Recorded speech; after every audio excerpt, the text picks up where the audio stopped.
marka hore waxa sharaf noo ah ilaahayna uga mahadinaynaa galabta in ka dhex dhignay isbitaalkii weynaa ee galmudug ama caasimadda isbitaalkaas oo shaqayn jiray balse loo baahday in la casriyeeyo oo uu noqdo isbitaal leh dhammaan adeegyadii looga baahnaa isbitaalkan waa isbitaalkii galmudug waa isbitaalkii rijinka ama gobolka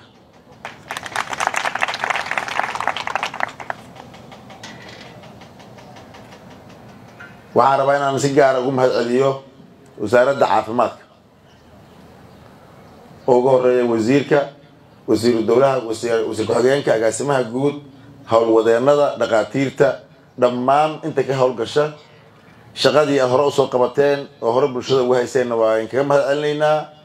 isbitaalkan marka uu howlgalo oo waqtigiisu dheerayn insha allahna waxaan rajaynaynaa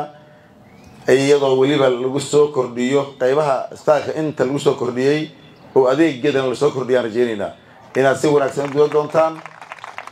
inaad bulshadiinu adeegi doontaan dadka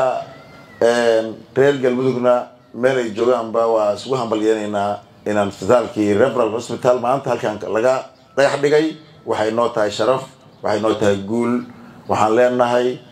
horumar wanaagsan ma jirto sidaan hore u sheegnay horumar ka horeeya ama la sheegi karo caafimaadka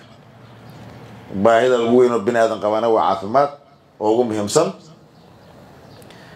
taas waxaan leenahay runtii waa guul weyn oo la soo gaaray kambaniga dhismaha gacanta ku haya bruj si gaaran ayagana waxaan leenahay waansan tihiin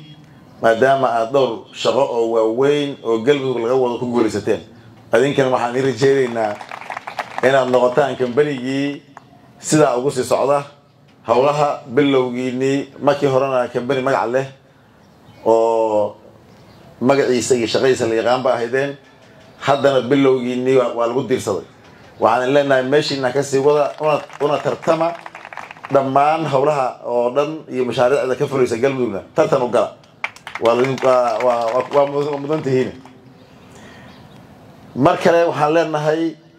bahda caafimaadka wasiirku hogaaminayo hambalyo reer galmudug hambalyo waxaan leenahay goob caafimaad oo weyn oo u qalanta ummadda reer galmudug astaa hesha inay adeegoodii ka helaan baahidii looga baxo la guulaysto mid ka mid ah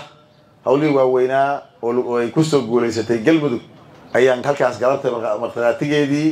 iyo dhagaxdhigeedii keenahay waqtiga kambaniga kale waxaan hilmaamay inaan idhaahdo